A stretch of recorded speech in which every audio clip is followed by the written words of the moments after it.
할렐루야. 회개의 약속, 회개의 약속, 이런 제목으로 함께 은혜를 나누겠습니다. 우리는 지금 대림절을 보내고 있습니다. 대림절은 주님의 임재와 재림을 기다리는 시간입니다. 주님의 임재는 주님이 우리를 찾아와 주시는 것입니다. 바울을 찾아와 주신 것처럼 우리를 찾아와 주시고 우리를 만나 주시는 것, 그것이 주님의 임재입니다. 지금 우리는 주님의 임재를 사모하며 기다리고 있습니다. 또 우리는 주님의 재림을 기다립니다. 예수님은 2000년 전에 오셨습니다. 그걸 우리가 초림, 처음 오시는 것으로 그렇게 고백합니다. 부활 승천하신 주님은 우리에게 다시 오시겠다고 그렇게 약속하셨습니다. 그것을 우리가 재림이라고 부릅니다. 우리는 초림과 재림 사이에서 주님을 기다리고 있습니다. 이때 우리가 해야 될 가장 중요한 일은 예수님을 나의 주인, 나의 하나님으로 영접하는 것입니다. 그리고 그 주님과 함께 동행하는 삶을 사는 것입니다. 성경은 주님을 영접하지 않으면 이미 심판을 받은 것이라고 그렇게 선언합니다. 주님 없이는 아무도 구원받을 수 없기 때문입니다. 심판은 언제 완성됩니까? 주님이 재림하실 때 비로소 완성됩니다. 나의 구원은 언제 완성됩니까? 주님이 재림하실 때에 완성됩니다. 주님의 임재와 재림을 기다리고 있는 이때 어떻게 기다려야 할까요? 인생의 승리를 결정짓는 중요한 시간은 언제나 기다리며 준비하는 시간입니다. 시험을 잘 보려면 시험 보는 시간에만 정신을 바싹 차려서는 안 됩니다. 시험 준비하는 시간에 정신을 바싹 차리고 시험 준비를 잘 해야 합니다. 설교도 마찬가지입니다. 설교 현장에서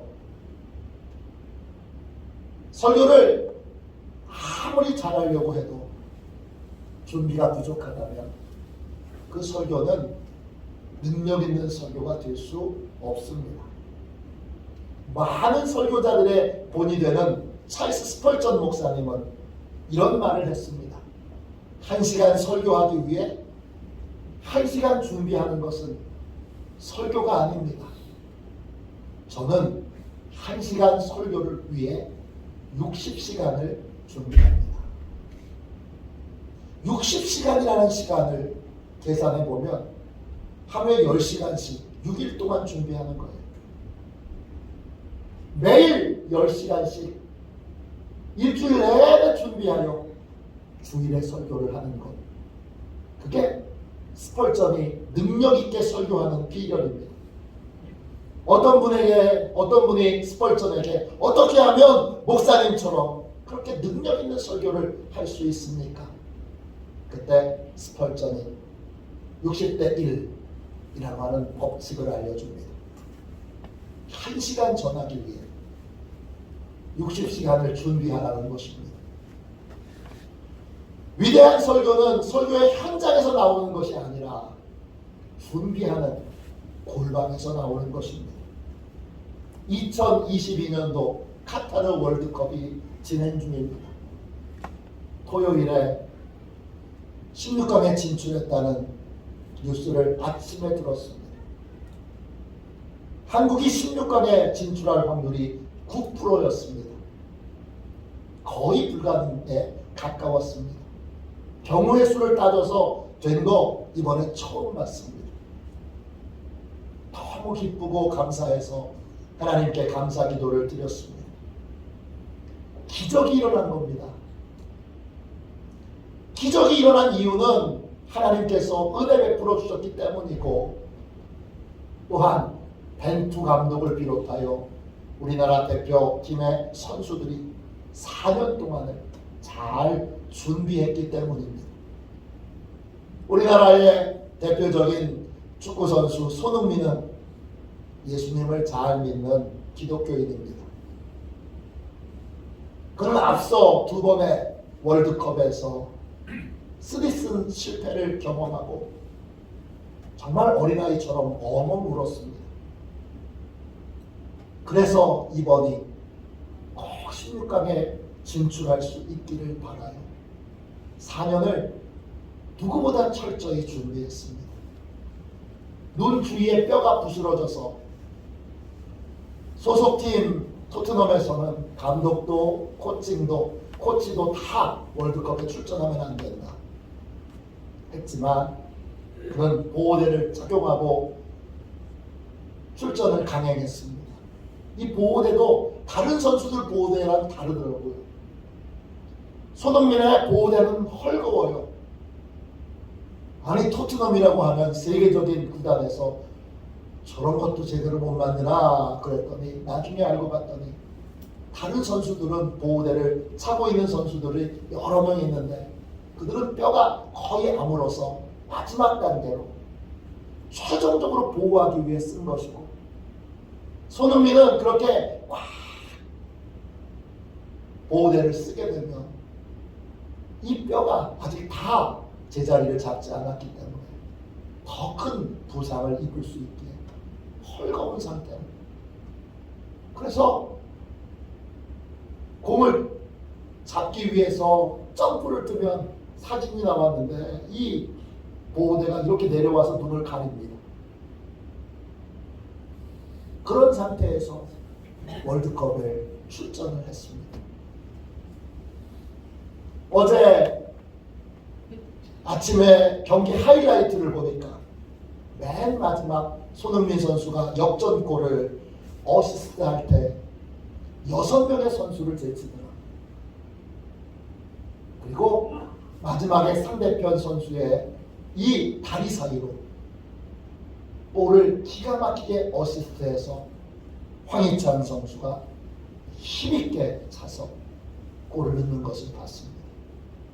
그 한 장면 한 장면이 아주 짧은 찰나의 순간이었는데 마치 슬로우 비디오처럼 저한테는 발레를 하는 것처럼 예술의 경지에 있는 것으로 그렇게 보였습니다. 그렇게 보여질 때까지 얼마나 연습을 했겠습니까? 그렇게 될 때까지 얼마나 많은 준비를 했겠습니까?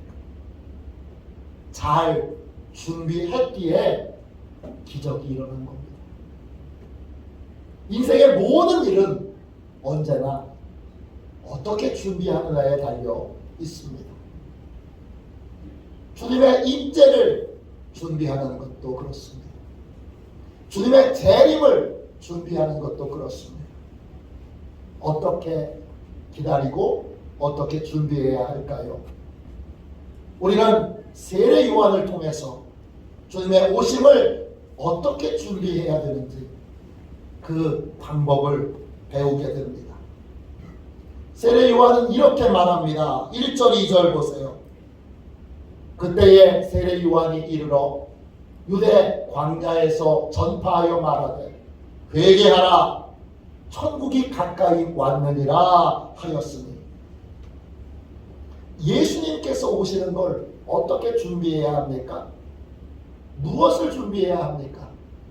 우리는 회개함으로 주님의 오심을 준비해야 합니다.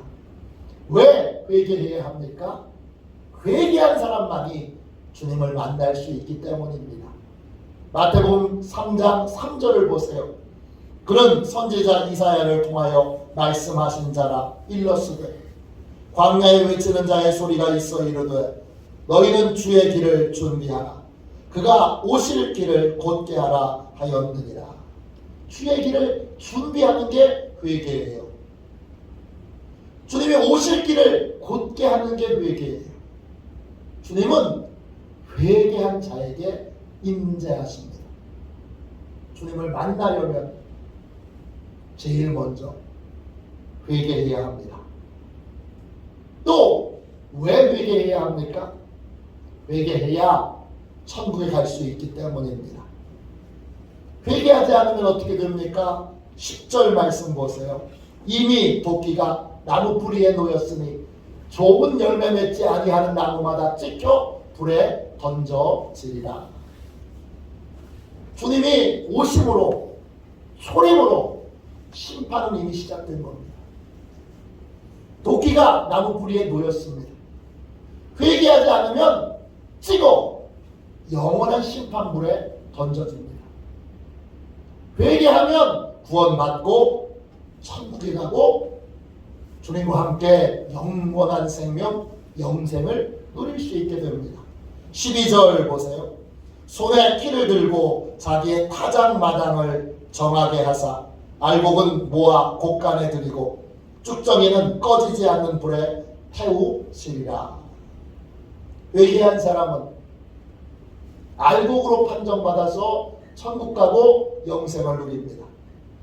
회개하지 않은 사람은 꺼지지 않는 심판불에 던져져 영원히 끝나지 않는 고통을 겪게 됩니다. 그러므로 우리는 회개함으로 주님의 오심을 준비해야 합니다. 그럼 회개가 뭡니까? 어떻게 하는 게 회개입니까? 오늘 말씀 마태복음 3장 2절을 다시 한번 읽어봅시다. 회개하라 천국이 가까이 왔느니라 하였으니. 회개하라 이 말은 헬라말로 메타노에오입니다. 뜻은 하나님의 뜻을 받아들이는 거예요. 회개는 하나님의 뜻을 받아들이는 거예요. 또요, 마음과 목적이 달라지는 거예요. 마음이 달라지고 목적이 달라지는 거예요. 또요, 회개는 겉사람이 아니라 속사람이 달라지는 거예요. 그게 회개입니다. 이걸 좀 자세히 설명해 보면 회개란 무엇입니까? 세 가지로 정리할 수 있습니다. 첫째, 회개는 삶의 기준이 달라지는 것입니다. 예수님을 나의 주님으로, 나의 하나님으로 영접하면 그때부터는 내 기준으로 삶을 살 수 없습니다. 내가 주인일 때는 내 맘대로 삽니다. 내 맘대로 살면 그 결과가 지옥 가는 겁니다. 그런데 예수님을 믿고 예수님을 나의 주님으로 영접하면 그때부터는 주인이신 예수님이 보시기에 옳은 게 옳은 거고 틀린 게 틀린 겁니다. 내가 보기에 아무리 옳아도 예수님이 틀렸다 하시면 그건 틀린 겁니다. 예수님이 틀렸다고 하시는 것을 내가 잘못 살았구나, 내가 틀렸구나,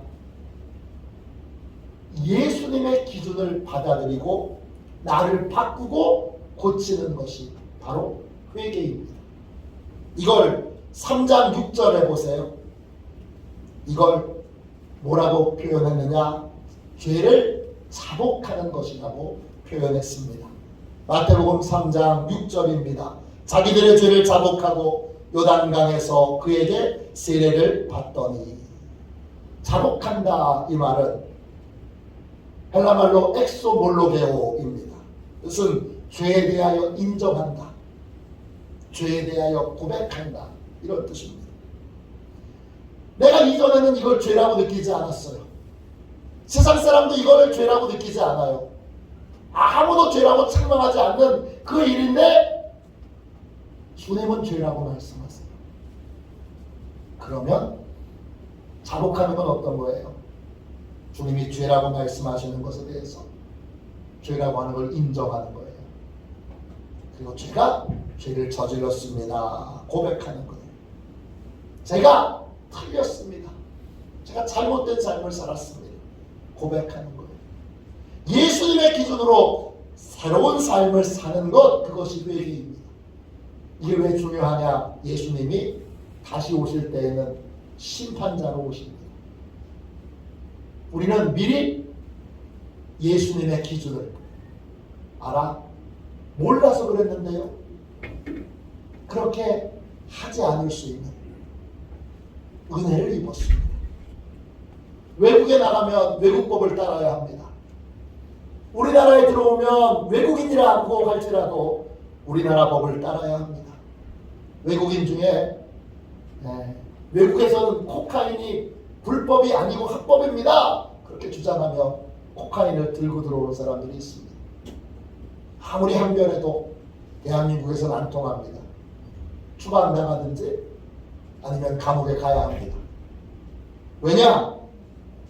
대한민국에 살고 있기 때문입니다. 모든 그리스도인들은 이제 예수님이 왕이신 나라에 살고 있습니다. 예수님이 기준이어야 합니다.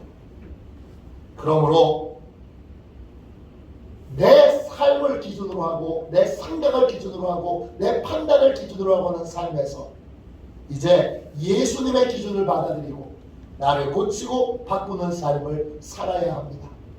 그것이 바로 주님을 준비하는 길이고 그것이 바로 회개입니다. 두 번째 회개란 무엇입니까? 예수 그리스도와 연합한 자가 되는 것입니다.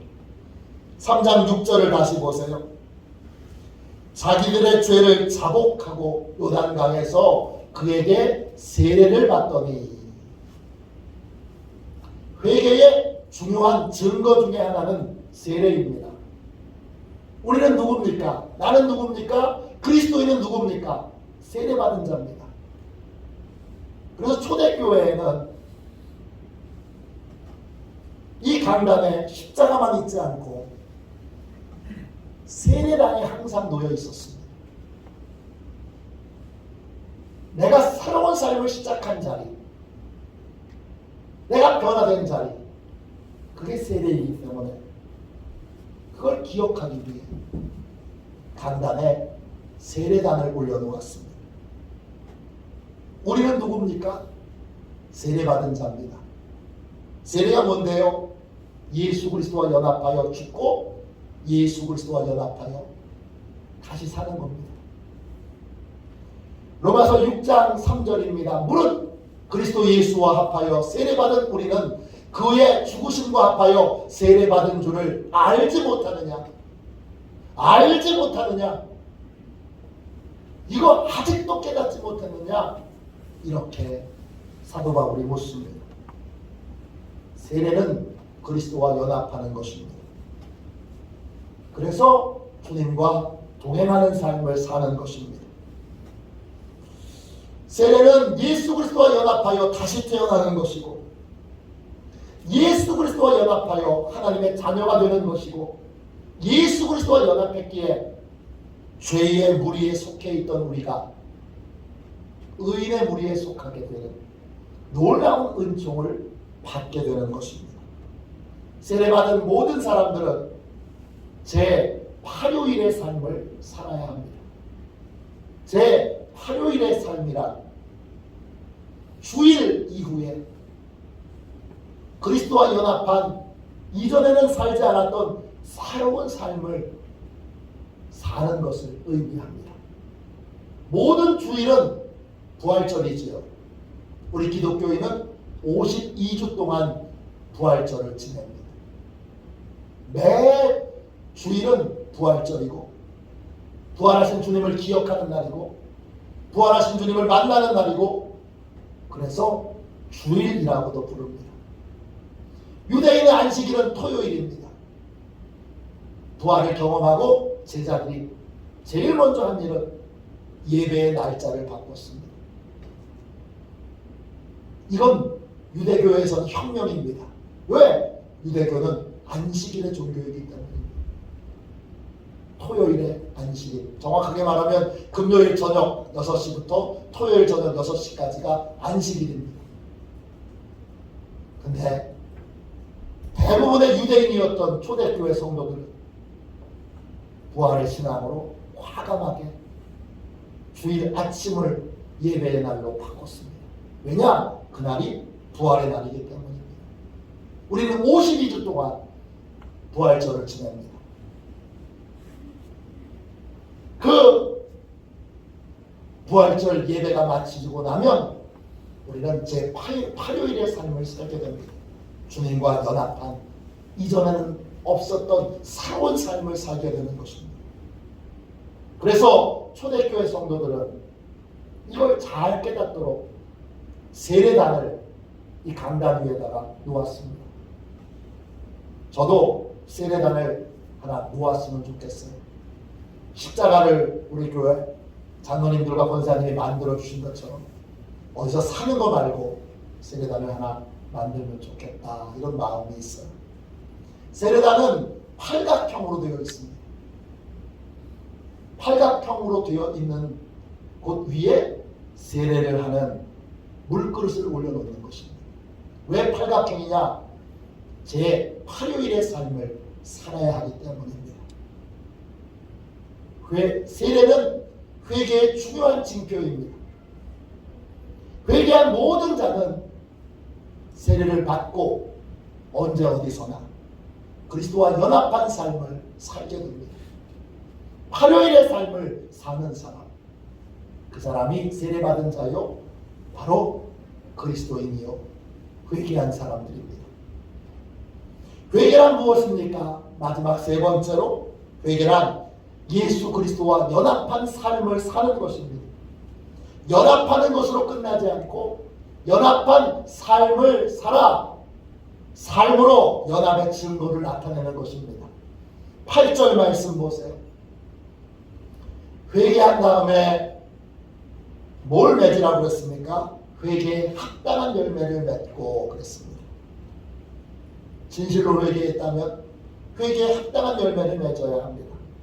합당하다 헬라말로 아시오스입니다.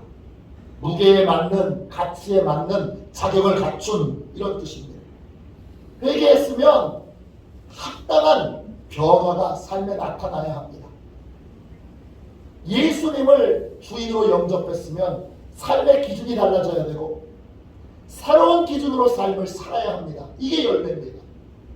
또 예수 그리스도와 연합했다면 반드시 예수 그리스도와 연합한 삶을 살고 있어야 합니다. 그것이 바로 열매입니다. 구체적으로 우리는 예수 그리스도와 연합하여 어떤 열매를 맺어야 할까요? 가장 대표적인 열매는 예배의 열매입니다. 여러분 3장 5절 말씀 보세요. 이때 예루살렘과 온 유대와 요단강 사방에서 다 그에게 나와 그랬습니다. 수많은 사람들이 예루살렘에서 유대 땅에서 요단강 곳곳에서 많은 사람들이 세례 요한의 설교를 듣고 세례받기 위해 찾아왔습니다. 그리고 세례를 받았습니다. 그런 다음에 그냥 집으로 갔을까요? 아니면 정기적으로 모여서 세례 요한의 설교를 들었을까요? 정답은 어떤 걸까요? 두 번째입니다. 어떻게 알죠? 수많은 사람들이 세례를 받고 세례 요한의 제자가 됐습니다. 아니 세례 받았으면 됐지. 왜 정기적으로 모여서 세례 요한에게 가르침을 받았을까요? 회개한 자로 어떻게 살아야 하는지를 배워야 했기 때문입니다. 또 세례 받은 자로 삶을 살기 위하여 도움을 받아야 했기 때문입니다.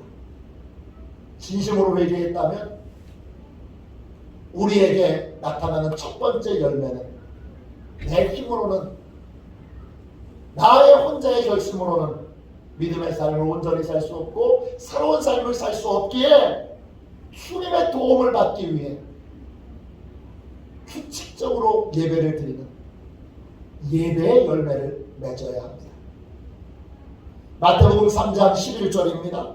나는 너희로 회개하게 하기 위하여 물로 세례를 베풀거니와 내 뒤에 오시는 이는 나보다 능력이 많으시니 나는 그의 신을 들기도 감당하지 못하겠노라. 그는 성령과 불로 너희에게 세례를 베푸실 것이요. 우리가 만나는 분은 세례 요한이 아니고 세례 요한이 고백했던 능력이 많은 분, 신발을 들기도 감당하지 못할 만큼 그렇게 대단한 분, 물과 성령으로 세례를 주시는 분입니다. 그분이 예수 그리스도시고, 우리는 주일마다 또 수요일에 새벽에 속회로, 선교회로 정해진 많은 예배에 참여합니다. 왜 이 정해진 많은 예배에 참여합니까? 주님의 능력이 우리에게 필요하기 때문입니다. 주님의 도움을 받아야 하기 때문입니다. 그래서 진심으로 회개했다면 우리는 주님의 능력을 사모하여 예배를 사랑하고 예배를 사모하고 규칙적으로 예배를 드리는 그러한 예배의 열매를 맺게 됩니다. 회개한 사람은 인간의 능력이 얼마나 보잘것없는지를 잘 압니다. 인간의 권력도 겉으로 보기엔 대단해 보이지만 실상은 아무것도 아닙니다. 예수님의 제자들을 괴롭혔던 헤롯 왕은 벌레에게 물려 죽었습니다. 그 무시무시한 권력자가 어떻게 죽었느냐? 벌레에 물려 죽었습니다. 성경은 뭐라고 말하느냐? 사도행전 12장 23절에 이렇게 말합니다. 헤롯이 영광을 하나님께 돌리지 아니하므로 주의 사자가 곧 친히 벌레에게 먹혀 죽으니라. 코딱지만한 벌레에게, 헤롯 왕이, 권력자가 먹혀 죽었습니다. 우리가 이 시대에 이걸 너무나 명확하게 경험하고 있지 않습니까? 코로나 바이러스, 눈에 보이지도 않는 그런 작디 작은 바이러스에 미국이 넘어갔습니다. 유럽의 강대국들이 넘어갔습니다. 전 세계가 그 작은 바이러스에 다 항복했습니다. 과학기술이 뭐 대단한 줄 알았는데 그 작은 바이러스 하나 이렇게 퇴치하지 못하고 무기력하고 무능력하게 계속 두려움과 공포 속에 살게 될 줄은 전혀 몰랐습니다. 지금 우주선을 몇 개씩 쏘는 이 어마어마한 과학의 시대에 바이러스, 처음에 코로나 바이러스 시작됐을 때는 백신만 나오면, 백신만 맞으면 금방 끝날 줄 알았는데 끝날 조짐이 보이질 않습니다. 인간의 능력이라는 것이, 과학의 문명이라는 것이, 최첨단의 기술이라는 것이 고작 이런 겁니다. 아람의 전쟁 영웅이었던 나아만 장군은 갑옷을 입고 있을 때는 전쟁 영웅입니다. 나라를 구한 영웅입니다. 그런데 갑옷을 벗고 나면 살이 썩어 들어가는 불치병에 걸려있는 환자 중에 환자입니다. 이게 우리의 모습입니다. 회개하면 진짜 권세가 누구에게 있는지를 압니다. 누가 인생의 문제를 진짜 해결해 줄 수 있는지 압니다. 그래서 어려운 일 생기면 사람 찾아다니면서 구걸하지 않고 진정한 권세를 가진 주님 앞에 나와 골방에 들어가 예배하고 기도합니다. 회개하는 사람은 주님께 매달려 사는 기도의 사람, 예배의 사람, 골방의 사람으로 삽니다. 그것이 대표적인 회개의 열매입니다. 또 다른 열매는 어떤 것이 있습니까? 동행의 열매입니다. 주님이 최고의 능력을 가지고 계신 분을 알기에 최고의 능력을 가지고 계신 주님이 늘 나와 동행해 주시기를 바라서 늘 주님 내게 임재해 주세요. 나와 함께 해주세요. 나와 함께 하시지 않으면 저는 아무것도 안 합니다. 아무것도 못합니다. 아무것도 안 할 겁니다. 그렇게 고백하면 주님과 동행하기를 원하고 동행하는 삶을 사는 것이 또 다른 회개의 열매입니다. 또 다른 열매는 어떤 것이 있습니까? 소망의 열매를 맺습니다. 마태복음 3장 12절 손에 키를 들고 자기의 타작마당을 정하게 하사 알곡은 모아 각 곳간에 들이고 쭉정이는 꺼지지 않는 불에 태우시리라. 진심으로 회개했다면 천국에 갈 수 있게 되니까 천국을 사모하고 영생을 사모하게 됩니다. 천국에 대한 소망, 천국의 상급을 사모하며 사는 것, 그것이 바로 여러분 회개의 열매입니다. 회개의 열매를 맺지 못하면 이 땅에서 큰 영광을 받으려고만 애씁니다. 세상의 영광만을 추구합니다. 그런데 회개하면 이제 천국에 갈 수 있게 됐기 때문에 천국에 대한 소망, 영생에 대한 소망, 그 다음에 천국에 대한 상급을 사모하고 바라고 기대하며 인생을 살아가게 됩니다. 이게 회개의 열매입니다. 우리는 회개하며 주님이 오실 것을 기다려야 합니다. 회개란 새로운 기준으로 삶을 사는 것입니다. 회개란 주님과 연합하는 것입니다. 회개란 연합한 삶의 증거들이 삶에 나타나는 것입니다. 겸손히 주님께 도움을 구하는 예배의 열매, 주님의 임재를 늘 사모하는 동행의 열매, 천국의 상급을 바라보는 소망의 열매를 맺습니다. 회개하셨습니까? 회개에 합당한 열매를 맺고 계십니까?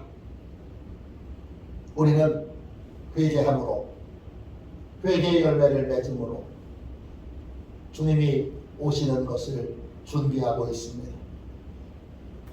주님의 임재와 재림을 기다리며 회개의 열매를 맺는 우리 화도시원의 모든 가족들이 되시기를 주님의 이름으로 축원합니다.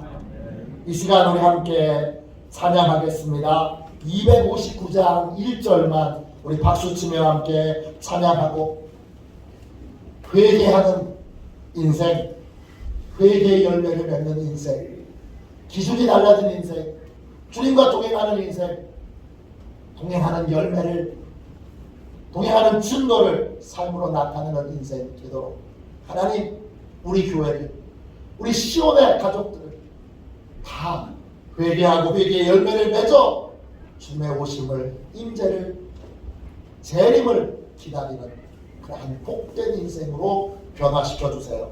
이렇게 우리 함께 통성으로 기도하겠습니다.